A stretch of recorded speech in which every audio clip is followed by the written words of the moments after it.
हरे कृष्ण कृष्ण कृष्ण हरे हरे। तो भक्तबृंदगण आजकेर भिडियोटी रयेछे हिंदू धर्मेर बछरेर मोट 12टी अमाबस्या आछे। आमरा महालया अमाबस्या पूर्वपुरुषदेर तर्पण करी, आबार दीपान्विता अमाबस्या मा कालीर आराधना करी।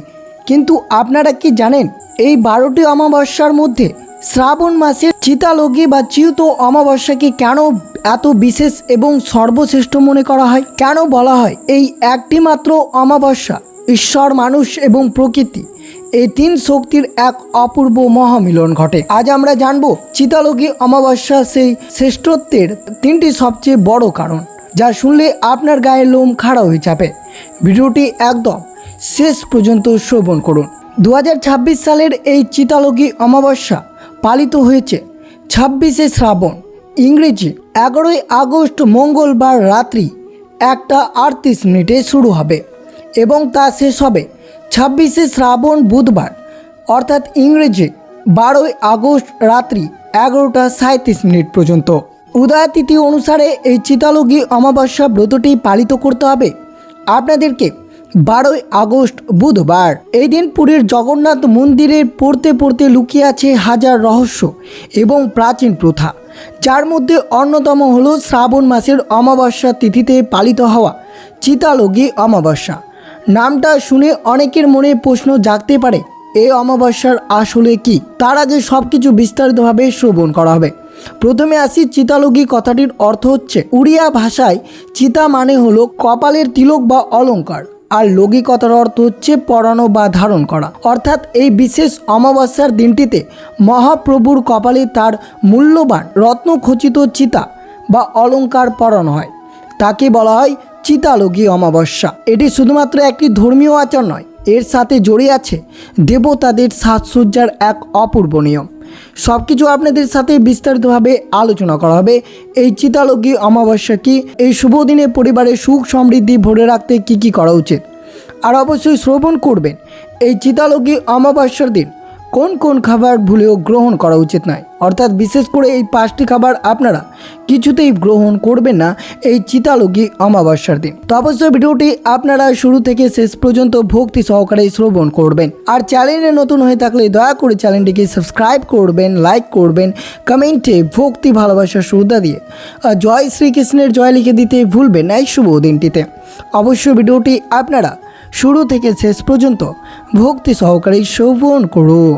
2026 সালের 12ই আগস্ট বুধবার পালিত হয়েছে বছরের মোট সর্বশ্রেষ্ঠ 12টি অমাবস্যার মধ্যে এই অমাবস্যা, যাকে শ্রাবণ মাসের কৃষ্ণপক্ষের 15তম দিনে এই চিতালগী অমাবস্যা ব্রতটি পালিত হয়ে থাকে। চিতালগী কথাটির অর্থ হলো চিতা বা তিলক লাগানো। অর্থাৎ রথযাত্রার পর শ্রাবণ মাসের এই অমাবস্যা তিথিতে পুরীর জগন্নাথ মন্দিরে এক বিশাল উৎসবের আয়োজন হয়। স্নান পূর্ণিমার দিন মহাপ্রভুর যে সোনার চিতা বা তিলক খুলে নেওয়া হয়েছিল, এই বিশেষ দিনে পুরী জগন্নাথ, বলভদ্র এবং দেবী সুভদ্রার কপালে সেই স্বর্ণ ও রত্নখচিত চিতা পুনরায় পরানো হয়। জগন্নাথ দেবের কপালে হীরা, বলভদ্রের কপালে নীলা এবং দেবী সুভদ্রার কপালে চুনি বসানো চিতা শোভা পায়। কথিত আছে যে স্নান পূর্ণিমায় 108 ঘোড়া জলে স্নান করে মহাপ্রভু যখন অসুস্থ হয়ে পড়েন, তখন তার কপাল থেকে স্বর্ণ ও রত্নখচিত চিতা বা তিলক খুলে নেওয়া হয়।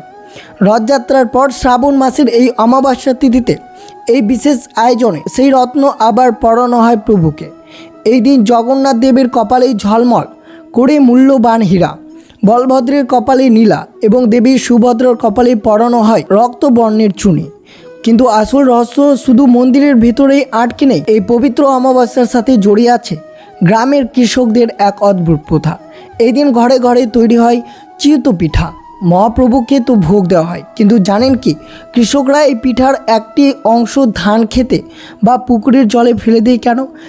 কারণ শ্রাবণের এই বর্ষার জলে থাকা শামুক বা বিষাক্ত পোকামাকড় যাতে মাঠে কাজ করা কৃষকদের পায়ে আঘাত না করে, তাই সেই জীবদের তুষ্ট করতে এই অদ্ভুত নিবেদন।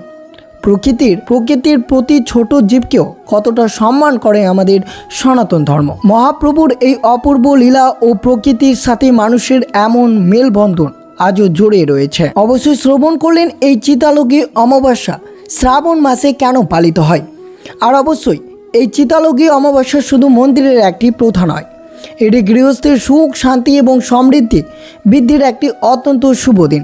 তাই পরিবারের মঙ্গল কামনায় আপনি এবং আপনার স্ত্রী মিলে এই পবিত্র দিনটিতে কিছু বেশ নিয়ম পালন করতে পারেন। তা হচ্ছে, এই অমাবস্যার মূল আকর্ষণীয় হলো চিউতো পিঠা। আতপ চালের গুঁড়ো, নারকেল কোড়া, দুধ এবং গুড় বা চিনি দিয়ে এই বিশেষ পিঠা তৈরি করা হয়। পরিবারের মঙ্গলের জন্য বাড়িতে এই পিঠা তৈরি করে প্রভু জগন্নাথের উদ্দেশ্যে ভক্তি ভরে নিবেদন করা উচিত। এতে গৃহে অন্ন ও ধনের অভাব হয় না। দ্বিতীয়ত, এই দিনটি মহাপ্রভুর আশীর্বাদ পাওয়ার জন্য এক বিশেষ সুযোগ। সকালে স্নান করে পরিষ্কার বস্ত্র পরিধান করে প্রভু জগন্নাথ, বলভদ্র এবং দেবী সুভদ্রার পুজো করা উচিত। বাড়িতে জগন্নাথ অষ্টকম পাঠ করলে বা নাম সংকীর্তন করলে পরিবারের সদস্যদের মধ্যে ইতিবাচক শক্তি ও মানসিক শক্তি বৃদ্ধি পায়। সনাতন ধর্মের অমাবস্যা তিথিতে দানের বিশেষ গুরুত্ব রয়েছে। এই শুভ দিনে সামর্থ্য অনুযায়ী গরিব বা দুঃখীদের অন্ন বা বস্ত্র দান করলে গৃহস্থের ওপর ঈশ্বরের কৃপা বর্ষিত হয় এবং ব্যবসা বা কর্মক্ষেত্রে উন্নতি আসে। এই শুভ দিনে অবশ্যই সন্ধ্যায় পরিবারের সবাই মিলে একসাথে বসে প্রদীপ জ্বালিয়ে আরতি করা উচিত। এতে স্বামী, স্ত্রী এবং পরিবারের অন্যান্য সদস্যদের মধ্যে পারস্পরিক সম্পর্ক আরও মধুর দৃঢ় হয়। এই ছোট ছোট কিন্তু অত্যন্ত পবিত্র কাজগুলো যদি আপনারা এই চিতালগী অমাবস্যার দিন নিষ্ঠার সাথে পালন করেন, তাহলে গৃহে সর্বদা শান্তি ও সমৃদ্ধি বিরাজ করে। কিন্তু তার আগে অবশ্যই শ্রবণ করবেন এই চিতালগী অমাবস্যার দিন কোন কোন খাবার ভুলেও গ্রহণ করা উচিত না। যেহেতু চিতালগী অমাবস্যা মহাপ্রভুর আশীর্বাদ পাওয়ার জন্য এক বিশেষ দিন, তেমনই কিছু কাজ বা খাবার আছে যা এই দিন ভুল করেও খাওয়া উচিত নয়। হিন্দু শাস্ত্র অনুযায়ী অমাবস্যা তিথিতে পৃথিবীর চারপাশে নেতিবাচক বা অশুভ শক্তির প্রভাব সবচেয়ে বেশি। এই সময় আমাদের শরীর ও মন খুব দ্রুত প্রভাবিত হয়। তাই পরিবারে সুখ শান্তি বজায় রাখতে এবং অমঙ্গলের হাত থেকে বাঁচতে এই অমাবস্যার কয়েকটি খাবার আমাদের সম্পূর্ণরূপে বর্জন করা উচিত। প্রথমে আসি আমিষ খাবারের কথা। অমাবস্যার দিন যে কোনো ধরনের আমিষ খাবার অর্থাৎ মাছ, মাংস, ডিম খাওয়া একবারেই নিষিদ্ধ। শাস্ত্রে এইগুলোকে তামসিক খাবার বলা হয়। তামসিক খাবার আমাদের মনের মধ্যে থাকা রাগ, মোহ, নেতিবাচক প্রবৃত্তিকে বাড়িয়ে তোলে, যা পরিবারের মধ্যে অকারণে কলহ বা অশান্তি ডেকে আনতে পারে। দ্বিতীয়ত, অনেকেই মনে করেন নিরামিষ মানেই নিরাপদ, কিন্তু অমাবস্যার দিন নিরামিষ রান্নায় পেঁয়াজ ও রসুনের ব্যবহার একবারেই করা উচিত নয়। পেঁয়াজ ও রসুন শরীরকে গরম করে এবং মনকে চঞ্চল করে তোলে। এই দিন মনকে শান্ত রেখে ঈশ্বরের আরাধনা করতে হয়। তাই পেঁয়াজ ও রসুন এড়িয়ে চলাই পরিবারের জন্য মঙ্গলজনক। আপনারা হয়তো অনেকেই জানেন না, শাস্ত্রে মসুর ডালকে আমিষ খাবার সমতুল্য মনে করা হয়। এই চিতালগী অমাবস্যা বা একাদশীর মতো পবিত্র দিনে কিছুতেই আপনারা মসুর ডাল খাবেন না। এটি অত্যন্ত অশুভ বলেই মনে করা হয়। এর বদলে আপনার মুগ বা ছোলার ডাল খেতে পারেন। অমাবস্যার দিন কখনো আগের দিন বেঁচে যাওয়া খাবার বা অন্যের এঁটো খাবার খাওয়া একবারে উচিত নয়। মনে করা হয় বাসি খাবারে নেতিবাচক শক্তি খুব দ্রুত বাসা বাঁধে। এই খাবার গ্রহণ করলে শরীরে রোগ ব্যাধি বাসা বাঁধতে পারে এবং গৃহস্থের উপর অমঙ্গল নেমে আসতে পারে।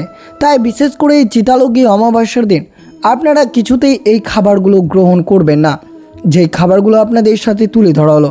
আর অবশ্যই এই সবজিও আপনাদের এই শ্রাবণ মাসের অমাবস্যার দিন কিছুতেই গ্রহণ করা উচিত নয়। তালিকার প্রথমে রয়েছে মাশরুম। মাশরুম সাধারণত স্যাঁতস্যাঁতে এবং অন্ধকার জায়গায় জন্মায়। আয়ুর্বেদ মতে এটি একটি তামসিক খাবার।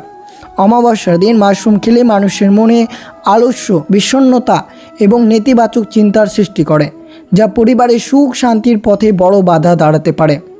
অবশ্যই মনে রাখবেন, আপনারা এই শুভ দিনে কিছুতেই মূলো গ্রহণ করবেন না। মূলো খাওয়া একবারে অশুভ। শ্রাবণ মাসের অমাবস্যা অর্থাৎ ঘোর বর্ষায় শাক পাতায় এড়িয়ে চলাটা খুব শাস্ত্রের বিষয়। এই সময় পাতাযুক্ত সবজি, বিশেষ করে পুঁই শাক বা কচু শাক প্রচুর পরিমাণে ব্যাকটেরিয়া বা পোকামাকড়ে বাসা বাঁধতে পারে। এই অমাবস্যার দিন বিশেষ করে এই সব গ্রহণ করা থেকে এড়িয়ে চলতে হবে। এছাড়াও পেঁয়াজ বা রসুনের মতো পেঁয়াজ কলি বা শলগম এই দিনেই বর্জনীয়। এগুলো শরীরকে ভেতর থেকে উত্তপ্ত করে মানুষের ভেতরে রাগ বা জেদ বাড়িয়ে তোলে। অমাবস্যার দিন। এই অমাবস্যার দিন মন শান্ত রাখতে হলে এই সবজিগুলো আপনারা কিছুতেই গ্রহণ করবেন না। তো অবশ্যই আপনারা শ্রবণ করলেন এই চিতালগী অমাবস্যার দিন কোন কোন সবজি এবং কোন কোন খাবার একবারেই গ্রহণ করা উচিত নয়। আর বিশেষ করে শ্রবণ করবেন এই অমাবস্যার ব্রতকথাটি। শ্রাবণের ঘোর বর্ষা, চারদিকে থই থই করছে জল, আর সেই ঘোলা জলে নিচে লুকিয়ে আছে বিষাক্ত সাপ, কাঁকড়া, শামুক আর অজানা সব জলজ প্রাণী। ভাবুন তো, জীবন বাঁচাতে যদি এই বিপদের মধ্যেই আপনাকে দিনের পর দিন মাঠে নামতে হয়, তাহলে কে আপনাকে রক্ষা করবে? আজ আমি আপনাদের শোনাবো চিতালগী বা চিউত অমাবস্যার সেই প্রাচীন ও অলৌকিক ব্রত কথা, যেখানে স্বয়ং মহাপ্রভু জগন্নাথ এক গরিব কৃষকের মৃত্যুর হাত থেকে বাঁচিয়েছিলেন। কিভাবে? চলুন জেনে নিই সেই অজানা কাহিনীটি। মূল ব্রত কথা। বহুকাল আগের কথা। উড়িষ্যার এক ছোট্ট গ্রামে বাস করতেন অত্যন্ত গরিব কিন্তু পরম জগন্নাথ ভক্ত কৃষক। শ্রাবণ মাস পড়তে শুরু হলো প্রবল বর্ষণ। কৃষকের মাঠে জল ডুবে গেল। পেটের দায়ে সে বুক সমান জলেই তাকে চাষের কাজ করতে হতো, কিন্তু জলের নিচে থাকা বিষাক্ত পোকামাকড়, শামুক, কাঁকড়ার ভয়ে তার দিন কাটত আতঙ্কে। একদিন মাঠে কাজ করার সময় এক বিষাক্ত জলজ প্রাণী তাকে কামড়ে দেয়। যন্ত্রণায় ছটপট করতে করতে সে কৃষক মহাপ্রভু জগন্নাথকে স্মরণ করে কাঁদতে কাঁদতে অজ্ঞান হয়ে যান। সেই রাতেই ঘটল এক অলৌকিক ঘটনা। মহাপ্রভু জগন্নাথ সেই কৃষকের স্বপ্ন দিয়ে বললেন, হে ভক্ত, কেঁদো না। কাল শ্রাবণ অমাবস্যা তিথি। তুমি তোমার ঘরে চালের গুঁড়ো আর নারকেল দিয়ে চিত পিঠা তৈরি করো। সেই পিঠা আমাকে ভোগ নিবেদন করার পর একটি অংশ তোমার ওই ক্ষেতের জলে থাকা প্রাণীদের উদ্দেশ্যে উৎসর্গ করো, তাহলে প্রকৃতির কোনো জীব আর তোমার ক্ষতি করবে না। পরদিন সকালে কৃষকের প্রভু আজ্ঞা পালন করলেন। ভক্তি ভরে চিত পিঠা তৈরি করে মাঠে গিয়ে জলজ প্রাণীদের উদ্দেশ্যে তা নিবেদন করলেন। আর আশ্চর্যের বিষয়, এরপর থেকেই ক্ষেতের কোনো প্রাণী তাকে আর আক্রমণ করল না, উল্টে তার জমির ফসল অভাবনীয় বৃদ্ধি পেল। সেই থেকে উড়িষ্যার ঘরে ঘরে শ্রাবণ মাসের এই অমাবস্যার মহাপ্রভুর আশীর্বাদ ও পরিবারের সুরক্ষার জন্য চিতা পিঠা তৈরি এবং ব্রত পালনের প্রথা শুরু হয়। এই ব্রতকথা আমাদের শেখায়, ঈশ্বর শুধু মন্দিরে নয়, প্রকৃতির প্রতিটি জীবের মধ্যে বাস করেন। প্রকৃতির প্রতিটি জীবকে সম্মান করলে ঈশ্বরের কৃপা লাভ পাওয়া যায়। বন্ধুরা, মহাপ্রভু জগন্নাথের এই অপরূপ লীলা ও ব্রতকথা আপনাদের কেমন লাগলো? কমেন্টে ভক্তি ভরে জয় জগন্নাথ অবশ্যই লিখে দিতে ভুলবেন না। তো এই ছিল ভিডিওটি ভালো লাগলো অবশ্যই চ্যানেলটিকে সাবস্ক্রাইব করবেন, লাইক করবেন, কমেন্টে ভক্তি ভালোবাসার শ্রদ্ধা দিয়ে জয় শ্রীকৃষ্ণের জয় লিখে দিতে ভুলবেন না।